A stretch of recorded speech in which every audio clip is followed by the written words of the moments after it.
Cinema शौकीन सबका स्वागत करता है। आज हम बात करने वाले हैं रन हाइड फाइट के बारे में। ये कहानी है एक 17 साल की लड़की की, जिसके पिता ने उसे बचपन से ही तालीम दी है निशानेबाजी की। फिर जैसे ही मौका आता है निशानेबाजी दिखाने का, ये लड़की अपना कमाल दिखाती है। कहानी की शुरुआत होती है और हम जोई नाम की एक लड़की को देखते हैं जो अपने कॉलेज के फाइनल ईयर में है, मगर आजकल वो बहुत ही ज्यादा परेशान रह रही है। हाल ही में उसकी माँ का देहांत हुआ है जिसे कैंसर था, मगर अपनी माँ को अभी भी जोई भुला नहीं पा रही। वो बार बार अपनी माँ को देखती है और उनसे बातें भी करती है। इसी बीच हम देखते हैं उसके पिता को, जिसका नाम है टॉड। टॉड अपनी बेटी को लेकर के जाता है शिकार पे। ये दोनों हमेशा ही साथ जाते हैं। जोई का निशाना कमाल का है, उसके पिता की तरह। थोड़ी देर के बाद ये लोग एक हिरण का शिकार करते हैं। उसके करीब जाने के बाद टॉड को पता लगता है कि ये हिरण अभी भी जिंदा है। तब वो अपनी बेटी को कहता है कि ऐसे ही तड़प तड़प के मरेगी, इसे थोड़ा समय लगेगा। इस बीच उसे बहुत ही ज्यादा दर्द हो रहा है। तुम्हें पता है हमें इस समय पे क्या करना चाहिए? टॉड अभी इससे आगे की बात कहता, उससे पहले जोई हिरण के सर पे एक बहुत ही बड़ा पत्थर दे मारी है। इस चीज को देखने के बाद टॉड बहुत चक्का रह जाता है कि आखिर जोई ने ये क्या किया। ये बहुत ही हिंसक था। ये लोग खींच के हिरण को लेकर के जाने लगे हैं। उसके पिता को समझ में आता है कि जब से जोई की माँ का देहांत हुआ है, तब से वो थोड़ी बदली बदली सी रहती है। उसके अंदर बहुत ही ज्यादा वायलेंस भरते जा रहा है। सुबह सुबह जब जोई नाश्ता कर रही होती है, तब वो अपनी माँ को देखती है, जिसे वो हमेशा ही इमेजिन करती रहती है। वो अभी भी अपनी माँ से बात कर रही है कल जो कुछ भी हुआ उसके बारे में।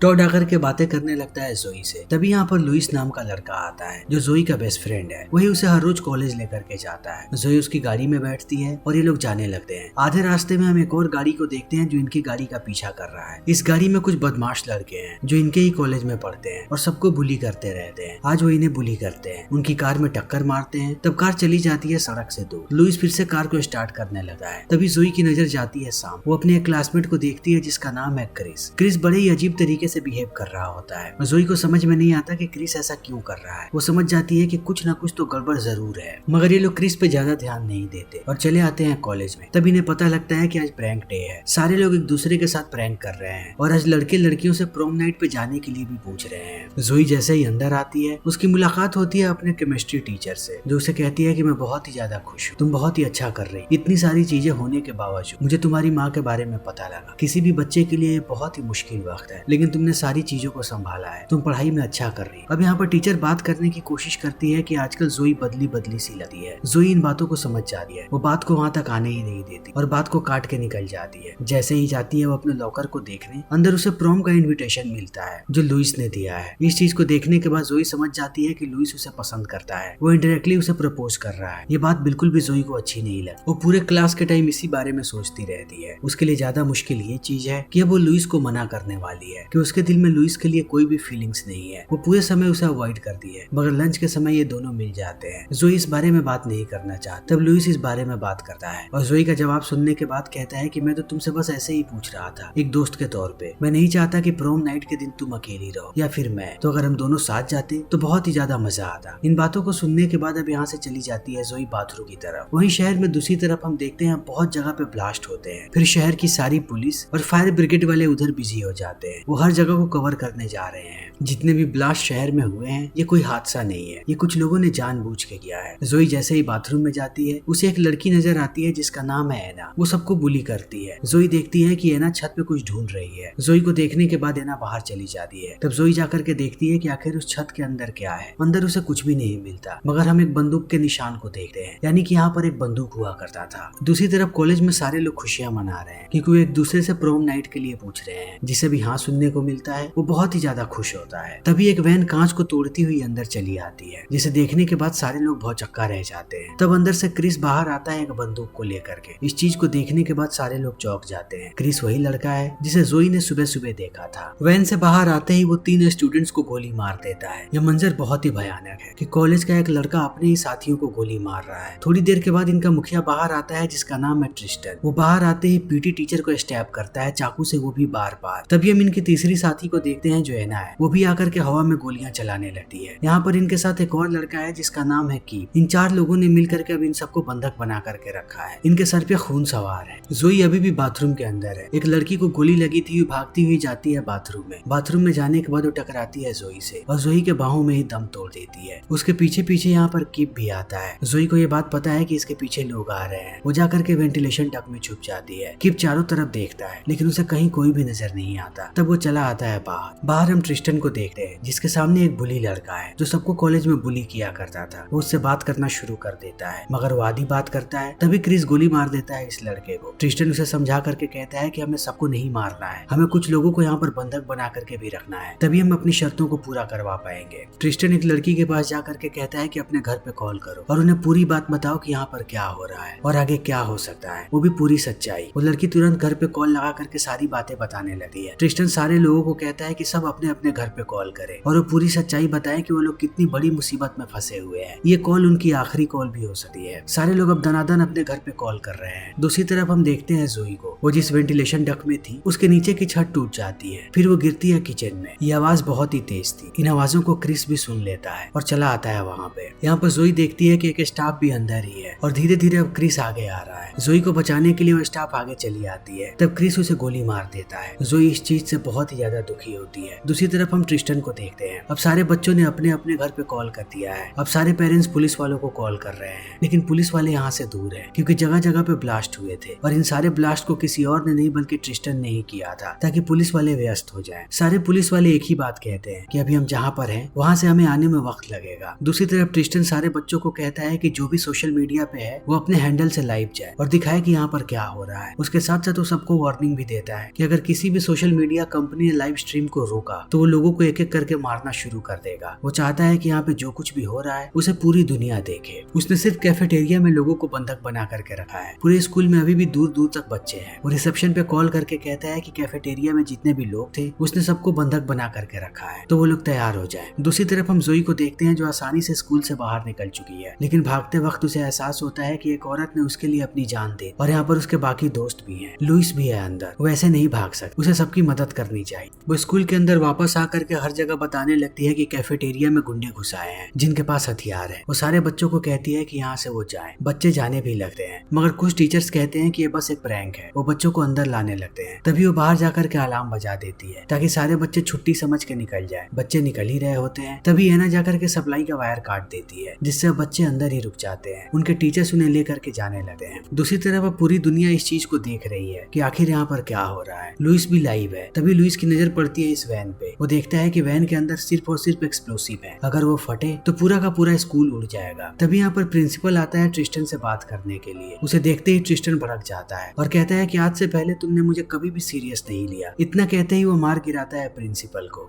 दूसरी तरफ हम जोई को देखते हैं जो पूरे स्कूल में दौड़ रही है और सबको भगा रही है स्कूल से बाहर। तभी एक पुलिस की वैन आती है यहाँ पर और दो पुलिस वाले अंदर आने की कोशिश करते हैं। वो किसी से भी बात नहीं करते, मगर इन लोगों ने पहले ही दरवाजे पर एक बॉम्ब रखा है बैग के अंदर। जैसे ही पुलिस वाला दरवाजा खोलता है वो बैग फट जाता है और एक पुलिस वाला जलने लगता है उसमें। दूसरा पुलिस वाला उसको संभालते हुए कॉल करता है हर जगह और कहता है कि यहाँ पर बड़े आतंकवादी हैं शायद, जिन लोगों ने बंधक बना करके रखा है स्टूडेंट्स को। हर जगह पे बॉम्ब लगे हुए हैं। हम जोई को देखते हैं जो दरवाजे पर ही थी जब ये ब्लास्ट हुआ। इस ब्लास्ट में गार्ड मारा गया है। वो गार्ड के पास से फोन ढूंढ रही होती है। तभी उसकी नजर पड़ती है एना पे जो देखने आई है कि यहाँ पर और क्या हुआ। फिर जोई नीचे छुप जाती है दिखाने के लिए कि जैसे वो मर चुकी है। एना को भी ऐसा ही लगता है। वो चली जाती है आगे। दूसरी तरफ ट्रिस्टन सबको कहता है कि तुम सारे लोगों को लाइव जाने की जरूरत नहीं है, सबसे ज्यादा व्यूज किस पे आ रहे हैं। तब लुइस अपना हाथ खड़ा करता है। ट्रिस्टन कहता है कि तुम लाइव रहो, बाकी सारे लोग स्ट्रीमिंग को बंद कर दो। वो अब कहता है कि मैं जो बोलता हूँ उसे लाइव दिखाओ। वो सारे मीडिया वालों को कहता है कि मैं सारे चैनल्स को देख रहा हूँ, तुम लोग अपनी ही कहानी बना रहे हो। मैं चाहता हूँ कि जो कुछ भी यहाँ पर हो रहा है, जो लाइव स्ट्रीम हो रहा है, तुम लोग उसे न्यूज चैनल पे दिखाओ। अगर तुम लोगों ने ऐसा नहीं किया तब मैं फिर से लोगों को मारूंगा। इस बात को सुनने के बाद मीडिया वाले लाइव स्ट्रीमिंग को दिखाने लगते हैं। दूसरी तरफ जोई अभी भी एक एक करके लोगों को यहाँ से निकाल रही है। तभी एना की नजर पड़ जाती है जोई पे। वो सीधा उसके पैर में गोली मारती है। जोई गिर जाती है जमीन पे और रेंगती हुई जाती है यहाँ के लॉकर के पास और उसके पीछे छुप जाती है ताकि उसे और गोली ना लगे। मगर एना अब उसका पीछा नहीं छोड़ने वाली। वो धीरे धीरे करके उसके पास चली आती है। जोई चली जाती है एक बैलून से भरे कमरे में। जब एना अंदर आती है, जोई के पास यही मौका है जब वो उससे लड़ सकती है। दोनों के बीच लड़ाई शुरू हो जाती है। जोई देखती है कि एना का सर बिल्कुल उसके निशाने पे है। वो ट्रिगर दबा देती है। अब यहाँ पर एना की मौत हो चुकी है। अब जोई उसकी सारी चीजें ले लेती है ताकि उसे पता लगते रहे कि ट्रिस्टन क्या करने वाला है। दूसरी तरफ हम ट्रिस्टन को देखते हैं जो बाकी क्लासेस में घूम रहा है। एक क्लास के अंदर वो जैसे ही दाखिल होता है, उसकी नजर पड़ती है अपने स्पेनिश टीचर पे। वो उसे आगे बुलाता है और कहता है कि एक एक करके अपने कपड़े उतारो। वो कपड़े उतारना शुरू कर देती है। अब धीरे धीरे ट्रिस्टन उसकी तरफ आगे बढ़ता है, मगर वो इस टीचर को कुछ करता उससे पहले लुइस उससे सवाल पूछने लगता है और कहता है कि व्यूअर्स तुम्हारे बारे में जानना चाहते हैं। यहाँ पर हमें पता लगता है कि ट्रिस्टन को सिर्फ और सिर्फ अटेंशन चाहिए। वो एक सेलिब्रिटी की तरह जवाब देना शुरू कर देता है और वो टीचर अपने कपड़े पहन लेती है। तभी हम जोई के पिता टॉड को देखते हैं। उसे घर पे पता लगता है कि स्कूल में क्या हुआ है। वो तुरंत अपनी राइफल उठाता है और चला आता है स्कूल की तरफ। दूसरी तरफ हम देखते हैं क्रिस को। वो देखता है कि पुलिस वाले अंदर आने की कोशिश कर रहे हैं। तब वो अंधाधुंध गोलियां चलाता है ताकि किसी भी पुलिस वाले की हिम्मत ना हो कि वो इनके करीब भी आए। अब सारे लोग डरे हुए हैं, किसी को पता नहीं कि क्या होने वाला है। दूसरी तरफ हम कीप को देखते हैं जो एक एक करके बाकी कमरों से स्टूडेंट्स को लेकर के आ रहा है कैफेटेरिया में। जब वो एक कमरे को खोलता है तभी हम देखते हैं कि पीछे से जोई आ रही है। जोई कीप पे हमला करने की कोशिश करती है, मगर उसके पैर में गोली लगी है। वो ठीक से चल भी नहीं पाती। कीप उसे देख लेता है और गोलियां चलाना शुरू कर देता है। अब जोई भाग रही है और वो उसका पीछा कर रहा है। थोड़ी देर के बाद कीप की नजर पड़ती है एना के लाश पे। वो और गुस्से में आता है अंदर। तभी जोई उसके सर पे हमला करती है और बांध देती है कुर्सी से। उससे कहती है कि आखिर तुम ये सब क्यों कर रहे हो। कीप कहता है कि मुझे हर रोज लोग बुली करते थे, यही जवाब है उन सारी चीजों का। जोई कहती है कि तुम्हें समझ में भी आ रहा है कि आखिर यहाँ पे हो क्या रहा है। यहाँ पे सच में लोग मर रहे हैं। मुझे पता है कि तुम्हें कुछ लोगों ने बुली किया है, वो सजा के हकदार भी हैं, फिर भी उन्हें मारना मुनासिब नहीं है। और कुछ लोगों ने तुम्हें तंग किया। तुम पूरे स्कूल को क्यों सजा दे रहे हो। एक लड़की ने मेरी बाहों में दम तोड़ दिया। यह मंजर बहुत ही भयानक था। इतना कहने के बाद वो दोबारा बाहर आती है और फोन लेकर के बाहर शेरिफ को कॉल करती है। उसे बताती है कि कुछ लोग बाहर आ रहे हैं जो अभी भी स्कूल के अंदर थे और इनके बारे में ट्रिस्टन को पता नहीं। आप मीडिया वालों से बात करो और आगे की ब्रॉडकास्टिंग रुकवाओ। ट्रिस्टन को यह बात पता नहीं लगनी चाहिए कि स्कूल से लोग बाहर जा रहे हैं, वरना वो इन लोगों को जिंदा नहीं छोड़ेगा। तब शेरिफ भी अपना दिमाग लगाता है और वो मीडिया वालों से जा करके कहता है कि मैं कुछ कहना चाहता हूँ ट्रिस्टन को। वो कॉल पे है, मुझे उससे बात करनी है, अभी मुझे हर जगह दिखाओ। तब मीडिया वाले उसे दिखाने लगते हैं। वो बात करके ट्रिस्टन से पूछता है कि आखिर तुम चाहते क्या हो। तब ट्रिस्टन कहता है कि इसका जिम्मेदार हमारा सिस्टम है और मीडिया वाले भी। जब ये लोग ये सारी बातें कर रहे होते हैं तभी जोई सबको बाहर निकाल देती है, लेकिन वो अभी भी अंदर है। जैसे ही वो लोग बाहर आते हैं मीडिया वाले अब उनका इंटरव्यू लेने लगते हैं। सब एक एक करके कहते हैं कि जोई एक हीरो है, उसी ने हम लोगों की जान बचाई है। ये बात ट्रिस्टन को पता लग जाती है कि जोई ने बहुत सारे लोगों को स्कूल से बाहर निकाला है। वो एक एक करके सबको कॉल करता है, पहले एना को, उसके बाद कीप को, लेकिन कोई भी जवाब नहीं आता। तब वो जोई को कहता है कि क्या तुम मेरी आवाज सुन रही हो। जोई के पास एना का फोन है। वो कहती है कि हाँ। तब ट्रिस्टन कहता है कि कीप और एना कहाँ पे हैं, मगर जोई कोई भी जवाब नहीं देती। तब ट्रिस्टन कहता है कि बहुत हो गया खेल। इतना कहते ही वो एक स्टूडेंट को गोली मार देता है। तब जोई चिल्लाने लगती है। वो कहता है कि अगर तुम यहाँ पर नहीं आई तब अगले हर एक 5 मिनट में मैं एक स्टूडेंट को मारूंगा और मुझे कोई भी नहीं रोक पाएगा। इस चीज को बाहर के सारे लोग देखते हैं। जैसे ही टॉड इस चीज को देखता है वो अपनी राइफल लेकर के चला जाता है बाहर कि वो निशाना लगा सके। अब जोई डरी हुई है। वो आती है कीप के पास, उसकी हथकड़ी खोल करके कहती है कि ये लो बंदूक, तुम्हारे पास आखिरी मौका है, तुम इस चीज को प्रूव कर सकते हो कि तुम एक अच्छे इंसान हो। इतना कह के वो जाती है कैफेटेरिया में। उसे देखने के बाद ट्रिस्टन हंसता है और उस पर गोली चलाने वाला होता है। तभी कीप आ जाता है और ट्रिस्टन पे बंदूक तान करके कहता है कि इन सारे लोगों को छोड़ दो, इन लोगों को मारने की कोई जरूरत नहीं है। इस चीज को देखते ही अब क्रिस गुस्सा हो जाता है और वो शूट कर देता है कीप को। उसके साथ साथ वो जोई और लुइस पर भी अंधाधुंध गोलियां चला रहा है, मगर ये दोनों ऐसे ही भागते रहते हैं। थोड़ी देर के बाद लुइस नीचे गिर जाता है। तब जोई पूछती है कि क्या हुआ। वो कहता है कि मुझे गोली लगी है। तब जोई उसे नीचे लिटा देती है और किस करने के बाद कहती है कि वो उससे प्यार करती है। वो बताती है कि मैं जल्दी ही वापस आ रही हूँ, क्रिस मेरे पीछे आ रहा है। वो भाग करके चली जाती है केमिस्ट्री लैब में। क्रिस के आने के बाद वो ब्लास्ट भी करती है, मगर क्रिस उसके चंगुल में नहीं फंसता और अंत में पीटना शुरू कर देता है जोई को। जब जोई जमीन पे होती है तब वो बंदूक निकालता है उसे गोली मारने के लिए, मगर उसके ट्रिगर दबाने से पहले टॉड उसे शूट कर देता है क्योंकि वो बाहर से सारी चीजों को देख रहा था। इस गोली की आवाज बहुत ही तेज थी। पुलिस वाले सुन लेते हैं और आकर के अरेस्ट कर लेते हैं टॉड को। तब जोई कॉल करती है ट्रिस्टन को और लाइव आकर के कहती है कि तुम कुछ नहीं कर सकते, तुम अब हार चुके हो। इतने कहने के बाद वो क्रिस की तस्वीर भेजती है ट्रिस्टन के पास। वो देखता है कि क्रिस मर चुका है। अब ट्रिस्टन बहुत ही ज्यादा गुस्से में है। उसे लग रहा है कि उसका सारा का सारा प्लान चौपट हो चुका है। वो एक एक्सप्लोसिव लेता है और एक स्टूडेंट के साथ निकलने लगता है यहाँ से। जोई भी अब उसके पीछे है। थोड़ी देर के बाद वो चली जाती है कैफेटेरिया में और सारे लोगों को कहती है कि जितनी जल्दी हो सके यहाँ से भागना शुरू करो। वो जाकर के देखती है वैन में। उसे पता लगता है कि 40 सेकंड में ये सारे के सारे एक्सप्लोसिव ब्लास्ट हो जाएंगे। तब वो गाड़ी का गियर हटाती है और उसे पीछे ढकेल देती है पार्किंग की तरफ। पार्किंग में एक बड़ा सा ब्लास्ट होता है, मगर सिर्फ यहाँ पर गाड़ियों का नुकसान हुआ है। जोई चली आती है आगे ट्रिस्टन को ढूंढने के लिए। वहाँ पर भी एक ब्लास्ट हुआ है, लेकिन इस ब्लास्ट के बाद अब पुलिस वाले अंदर चले आते हैं। वो सबसे पहले जोई को गिरफ्तार करते हैं और लेकर के चले आते हैं बाहर। तब शेरिफ आता है जोई के पास और कहता है कि उन्हें पता नहीं था कि शूटर कौन है। मैं उनके लिए तुमसे माफी मांगता हूँ। पूरा देश तुम्हारा शुक्रिया अदा करना चाहता है। तुमने इतने सारे लोगों की जान बचाई है। आखिर ट्रिस्टन मारा गया। दरवाजे पर हमें एक डेड बॉडी मिली है जो बहुत ही बुरी तरीके से जली हुई है। वो ट्रिस्टन ही है। इन सारी बातों को सुनने के बाद जोई कहती है कि मुझे आपसे एक मदद चाहिए, मुझे अपने पिता से मिलना है। शेरिफ उसे लेकर के जाने लगता है टॉड के पास। तभी रास्ते में जोई देखती है कि ट्रिस्टन अभी भी जिंदा है और वो अपने कपड़े चेंज करके भाग रहा है। ट्रिस्टन अपने साथ एक हॉस्टेज को इसीलिए लेकर के गया था ताकि वो ब्लास्ट में उसे मार दे और सबको लगे कि ट्रिस्टन मरा है। अब यहाँ से जाने के बाद जोई अपने पिता से कहती है कि स्नाइपर राइफल कहाँ पे है। वो कहता है कि मेरी कार के अंदर। वो आकर के राइफल को निकालती है और ट्रिस्टन पे निशाना लगाना शुरू कर देती है। थोड़ी देर के बाद वो देखती है कि जंगल में जाने के बाद ट्रिस्टन ने एक बॉक्स बाहर निकाला है जिसके अंदर पैसे हैं और पासपोर्ट्स भी हैं। जैसे ही ट्रिस्टन सारी चीजों को निकाल करके ऊपर उठता है, जोई सीधा उसके हार्ट में गोली मारती है। फिर वो गिर जाता है नीचे जमीन पे। तब जोई जाती है उसके करीब और एक बड़े से पत्थर को उठाती है ताकि वो उसके सर को कुचल सके। तब उसे एहसास होता है कि ट्रिस्टन को इतनी आसान मौत नहीं मिलनी चाहिए, उसे तड़प तड़प के मरना चाहिए। तब वो पत्थर को दूर फेंक देती है कि ऐसे ही तड़प तड़प के ट्रिस्टन मरे। उसे छोड़ने के बाद वो वहाँ से निकल जाती है और इसी के साथ ये फिल्म भी खत्म हो जाती है। तो दोस्तों, हमारी आज की ये वीडियो यहीं पर खत्म होती है। अगर आपको हमारी ये वीडियो पसंद आई हो तो इसे लाइक करें, शेयर करें और चैनल को सब्सक्राइब करें। Thank you.